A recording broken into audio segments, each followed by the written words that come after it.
Hello, hello. This is Paper Cuts Included coming to you live from the Ninja Turtle sleeping blanket, and that's how I know it's legit. Today we are going to be looking at one of my favorite series, a book we've talked about quite a bit on this channel, artist we've talked about quite a bit, that being Madman, specifically his Dark Horse run. And we're looking at issue 2. But before we get into that, if this is your very first Paper Cuts Included video, we are a comic book YouTube channel ran by me and my two co-hosts. All three of us are working artists, and we want to talk about what we love. And what we love is comic book babies. If you want to put a comic book under the microscope and dissect it, art by art, panel by panel, artist by artist, you're in the right place. You put books like this under it and really talk about the art. Break it down panel by panel, talk about the pens, the pencils, all that fun stuff in a longer style format just for your enjoyment. So that sounds like something you want to watch. Well, hit that notification bell, subscribe, so you can keep up to date with the most hottest up and coming comic book YouTube channel. So let's get into this book. This is Madman number 2 under the Dark Horse label. It is one of my favorite characters as of late. I started reading Madman maybe a month or two ago, probably 2, maybe even 3 at this point, and it's done by Michael Allred. I love Allred a lot. He has become one of my favorite artists as of late. If I find an Allred book, it's going to be pretty hard for me to put it back down in the store without me picking it up. I think he's an amazing cartoonist. Everyone should study him, and this book really proves it. He is amazing at drawing the human figure and really drawing emotions. And hopefully, we all learn a little bit something from this book. It's also really great to see his coloring done by his wife, Laura Allred. I think their art styles go together really good. Like I've talked about in books, a bad colorist can break your book, and an amazing colorist can put it at a whole nother level. So when you're trying to find a colorist, if you don't color your own stuff, make sure they work with your art. Make sure they flow well. Dave Stewart is amazing on his Magnolia works, but I think Dave Stewart is pretty bad on some of these newer Shaolin Cowboys.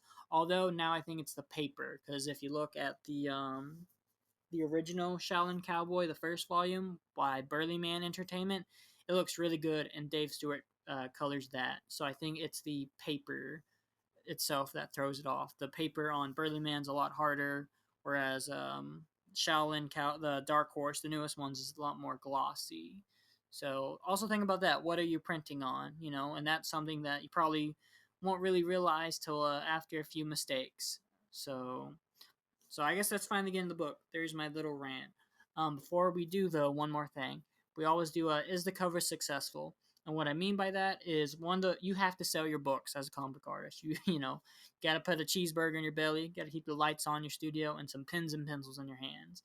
So you gotta sell your books. And one of the ways you can do that is have a good cover. Having a good cover can be a big part of how your book sells. Try to sell your book to the people who don't go to comic book stores.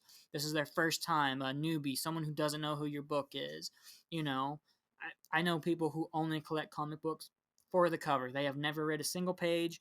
They just buy it for the cover. So, make an awesome cover, get those sales. So, is the cover successful? Yes and no. Like, I'm gonna try to not look at this through my rose-colored glasses. I think it's very interesting. It's very unique, but I do think some people might walk past it. So I'll give it a 6 out of 10. But I really like it. It's not as zany as some of the other covers we're gonna look at, but I think it's a very solid cover. I think if people are into sci-fi art, they're definitely gonna stop and look at it. Let's look at the back cover. Who always has Allred always has a cool back cover that other artists will do. And this one is done by, I believe his name's Mitch O'Connell. Yeah, Mitch O'Connell does the back cover. Very interesting approach to this back cover. Not my favorite, but I can tell it's probably some people's favorite. Very unique, and it won't be one I'll be forgetting anytime soon. So now, without further ado, let's look at Madman number 2.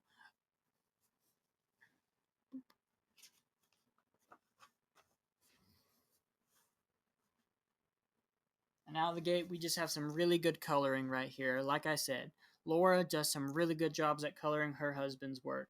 And it I don't know, just all those colors really brings out the composition of these two figures, whereas your eye kind of searches for these characters, which all look cool. I wonder who, this guy was in issue 1. Is that a running joke in the Madman is the creep? Let me know in the comments if that is. You got almost a kitty cat version of Madman, so it's just cool. I was looking at those characters for a while. But I love the art. I love like Allred's so good at drawing the figure. A lot of people can't draw the arms that well, but Allred's just a great artist. I feel like he's very underrated. If you're looking for a good like cartooning artist to study or just a good independent artist to study, look at Allred. He's done Madman. He's worked for DC for a long time now. But Michael Allred is on my Mount Rushmore of my top artists. That being him, not George Miller, Frank Miller, of course, Jeff Darrow, and I don't know who I'd put at number 4. I guess I'm still searching for him. I'm tempted to do one of the Turtle Boys, but I feel like that's too cliche. Although I did put Frank Miller on my list. But I don't know. Who should I put for number 4? Part of me even wants to put Stan Sakai for Usagi, but I don't know. I don't know. But no, let's keep getting into the book instead of me getting sidetracked. No, just really good art. Like this page right here, the emotion that Allred can pull from our main character Madman, who I'll be calling Frank because that's his name. His name is Frank Einstein. The amount of emotion you can get with Frank's pupilless eyes is great. Like very confused look to very wide look. It just does a lot. If you want to look at some really good expressive work, look at this book. And I'll probably, I'm going to be praising this book a lot. So, sorry in advance for that. Making sure the camera's picking up all this stuff. Yeah, that looks good. Sorry for that weird pause. Just a shadow from my microphone, I guess. Yeah, that looks good. I'm sorry. My apologies. But no, the story so far, I guess spaceship lands in episode 1. They find it, they get in it, and they get all zapped. And now our Frank Einstein's the first character to wake up, and he's running amok in this spaceship as Mott are friendly aliens. Like, I'm not trying to hurt you. I'm not trying to hurt you. So we get to see an interesting spaceship. Very organically looking, which means we get some very organic colors. Reds, pinks, purples. It just looks good. I think he thought out of the box for a spaceship. Like, I feel like a lot of artists just would have done gray for all of it, not all red. And Laura, she, I guess I should say, she's the one who colored it. She very organic looking. Like the ship is a living organism, and I think it does sell that really well. The floors look like they're like a tongue. It just really sells that it's a living organism.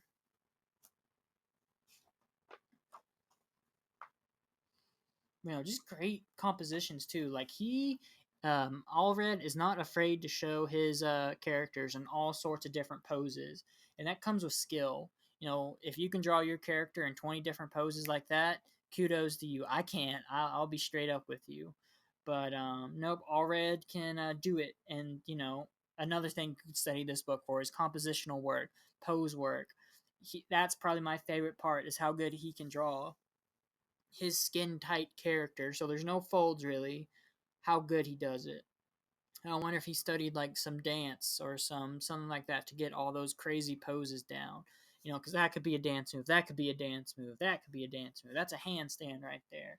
So if you know Allred's process, or if Allred, if you ever see this video, we would love to talk to you and how you do your comps because they look incredible. You know, and now we finally get the aliens. Mott's kind of, yep, I'm not here to hurt you. I have to put you in these pods to disinfect you because the ship is a living organism and it runs on bacteria. So I don't want it to feed on you. So, he's a nice little alien. But we got Madman, his love interest Joe, one of his doctor friends, and his lab assistant, which I forget what her name is. Man, fake fan alert, I guess, if you know. But no, and then we already wake up, and I love this like ooey gooey look that Allred does on these characters. Yep, they just got out of some water, so they're gonna look wet, and he does it really well. I would never think to do like a wet character like that, but it looks like they're melting, and that's one of the things I'm going to remember from this book is the melting. And when you're making a comic book, that's one of the things you need to like remember to do. Like what can you do in your book to make it memorable? Or I guess don't think, maybe not think about, yeah, think about that. I don't know why I'm saying don't think about it. But also if someone walks away being like, "Yep, that's going to be what I remember art-wise." Hey, you succeeded really well, you know? So we're asking questions now. Why is are the other alien who crashed here? Why is this one? And it turns out that that's Mott's maybe future wife. This alien, which I don't know what her name was. I forget. But her species has to find a mate, and once they do, they eat them. So Mott's not too happy, so he's been running. But it looks like he's finally gonna get caught. You know. So the good old crew of Madman and Co. decide to help him. With that's I love that panel right there. Just all their range of emotions that Allred's able to get will never stop astounding me. Like how does he do all the emotions too? And just the great panel works too. Like I love all these different sized panels. It really sells it. It really flows really good. And a lot of artists struggle with that. Like another thing you could look at this book for. I know I've said that a lot, but I think Madman's a perfect book so far, and it probably will be known already, is that there's so many things you can learn: compositions, panel works, color theory from Laura. You know, it's just an all-round good book, and I implore everyone to read it. It's in my top 100 books to read, probably in like the 30 to 20 range. You know, but no. So they decide to help Old Mont back, and they all leave except for Madman and Joe, his love interest. And I don't know. I like Joe's design a lot. I lost my train of thought. We're not. Allred's really good at writing his characters too. Joe stays behind to help Frank, and to me, that really made me feel good about the character because I was wondering if Joe was just going to be our damsel in distress character. The reason a madman, wakes up every morning, and I could see that that could be a take. But no, she stays to help Madman, and she's a little jealous, or not jealous, but a little mad that you know he wants her to go. That she wants to, I guess, kind of, she's a badass. She wants to prove it. So she just outright invites the alien in. That's out to get him, out to get good old Mott.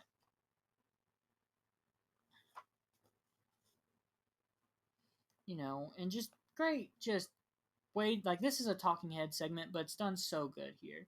Like what I mean by talking heads, and I'm sorry if you hear me talk about talking heads every video, but it's important for people to know is if you do 100 or if you do 2 whole pages like that, your audience ain't gonna like that. They're gonna get bored. They might even put the book down, and that's the death knell for a book is when your audience puts the book down. Not here though. It's done so well with such different perspectives. You know, Madman always in the distance, so you're able to get some great posing down, great figure work. Like that and that are poses we studied in figure drawing in college. So I think it's a testament to how good not Darrow, Allred is. Even the vintage furniture, like I'm sure he looked at that. A little mini Batman right there. Just the art's a lot you can learn at, and simple. They're not Jeff Darrow level doing technical drawings of a living room with a pooping dog or giant bulldogs in the corner. It's a great background and it works. It's a simple house and it sells. The whole book sells. It's a solid, great. Like I could see Madman as a vintage '40s book in a way. It does kind of have those themes. I'm sure part of that is Darrow, or not Darrow. I'm sorry, Allred. Allred love those older books. A lot of Madman is sci-fi, so I wonder if that was a part of it. You know, and they're trying to get this alien not to eat Mott. Like he can be her wife, but if she doesn't eat him. But then some thugs from issue 1 come back, and our good old girl alien takes a liking to one of them, and beams him up Scotty with some pretty quick. There's the end of our problem. We're maybe not even halfway through the book, and the problem from issue 1 solved. This was a Marvel book. This would go on for 5 more issues, and with some great humor too. The alien freaking out, or not the alien, the new husband to be is freaking out hearing that Joe and Madman keep talking about how she's gonna eat him. And he's some super like old school guy who says "daddy-o" all the time. So he just has some good moments, like "eat me? What's happening, cuckoo? I'm not into this, man. Let's work something out."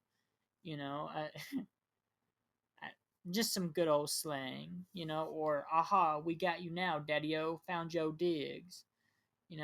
I just funny humor. Allred is just a funny guy too.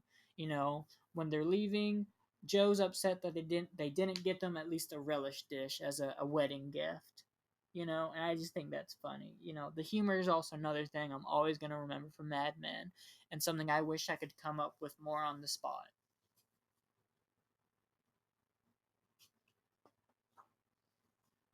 And then a great cute moment. I love the relationship between Joe and Madman.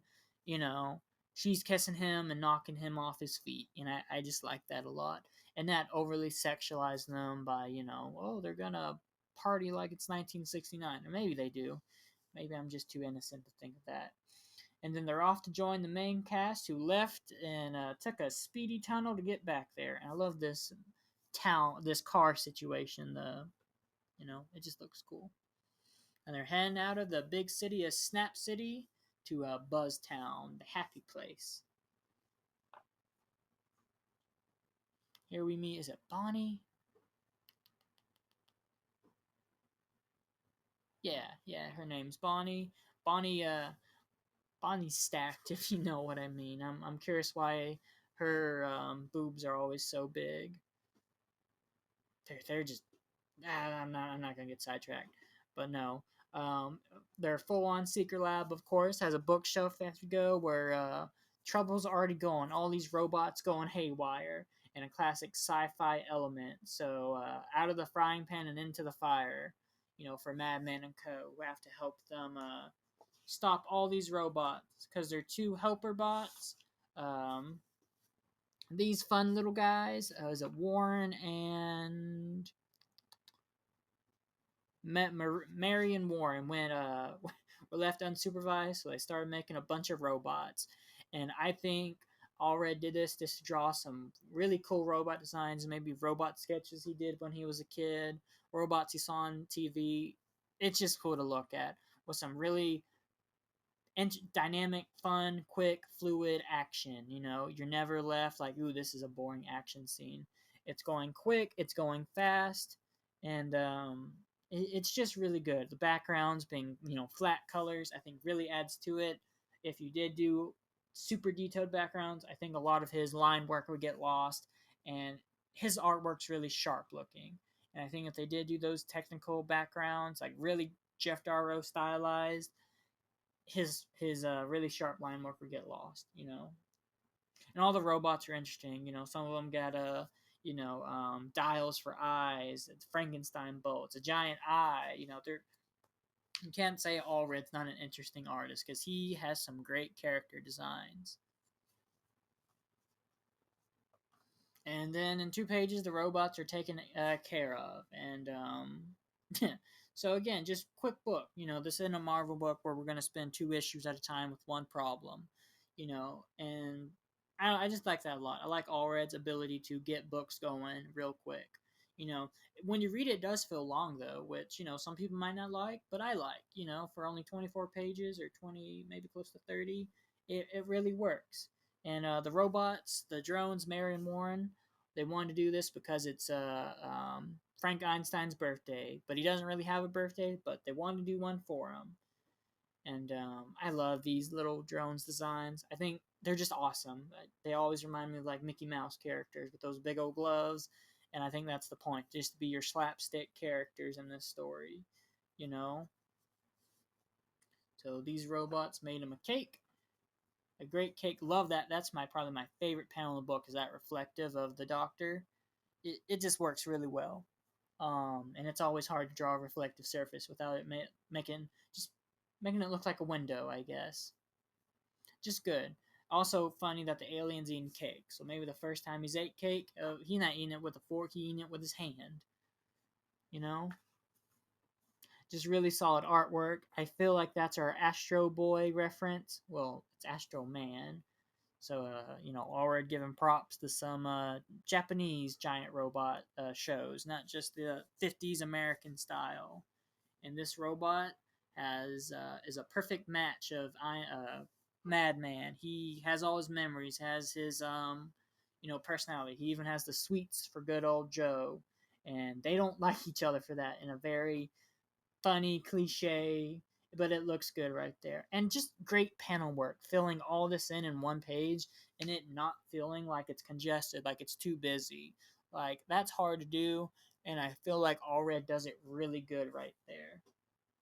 He does it good throughout the entire book, and they're going back and forth again with that great emotion work that they do. Having them sync up so much, emotion for emotion, pose to pose. I just really like it. And turns out there's one big robot left who wants to kill poor old Joe. Poor Joe. Um, but no, it's a good book, and I like how there's always one problem, two problem, three problem. It just keeps the book going really fluid. It keeps you on your toes, and a great giant robot design too, with the gears in his head. Very the ventriloquist style like jaw. I just really like it. And then it's defeated in a page, blown up. With some other great action work, making sure Madman saves Joe, Astro Man saves the day, and yeah, just just a great story. But it ain't over yet because we got Machina. Is her name Machina? The Joe equivalent to Astro Man, and they turn out they settle their differences really quick, and yeah, just let's just stop and look at all the figures on these 2 pages, but yet none of them have same face syndrome, none of them have same pose syndrome. It looks very dynamic, it's very action filled, very fluid. It's hard to do that, and Allred does it so good. You know, like this panel alone, it's got what 6 characters just in this one panel, and you can't say none of them are. Also, the character designs are so different from one another that you're not gonna get confused on who's who, and I think that's a really just awesome element of Allred's work. Is Allred is a great character, or is a great artist at drawing character. He's a great character artist, and I feel like panels like this really showcase that. If you're hearing a scratching noise, that is my pet tortoise digging. So our unofficial mascot of the channel, Dogma, is going to sleep. When he goes to sleep, he digs. I don't know why, other than making his little burrows. But no, like I said, he's just really good at drawing characters, and I love seeing his artwork. For one of the reasons is what wacky stuff is he gonna have? You know, I just love that. And then it ends with kind of the setting up the next book. Is there's more robots out there? Over 30, I believe, escaped. So hey, it's gonna be quite a few issues. You know, and I think that's a great way to set up your book. You set up a pretty good conflict. Is they gotta go find some robots, and on the high seas next with another piece of Mitch O'Connell work, which is I don't know if I know any other Mitch O'Connell artwork, but who knows? But no, that's Madman #2. I think it's a very great book. One of my favorite books as of late. It shows off. It keeps doing Allred's artwork, very fluid, very good, and just a great, like I said, if you want a very good cartooning book, look at him. If you want a very good figure artist, look at him. There's a lot we could talk about with this book, and I probably should have talked about it more. But no, we are doing really great on the channel. We are at 46 subscribers right now. That's awesome. Our summer goal is 100, so we're ever inching our way closer to it. So yeah, we'll be doing a big celebration for the channel pretty soon for one of our goals we hit. I'll be raffling off some artwork. I'll be doing this and that. It'll be a big video. I will, let you know when that gets closer. But we post Monday to Friday, every Monday to Friday, 10 a.m. So if you haven't yet, like, comment, subscribe, hit that notification bell so you can keep up with the hottest YouTube channel coming up about comic books. And I guess I'll send you on some marching orders, and I'm out of here. Thanks everyone for watching. Make more art.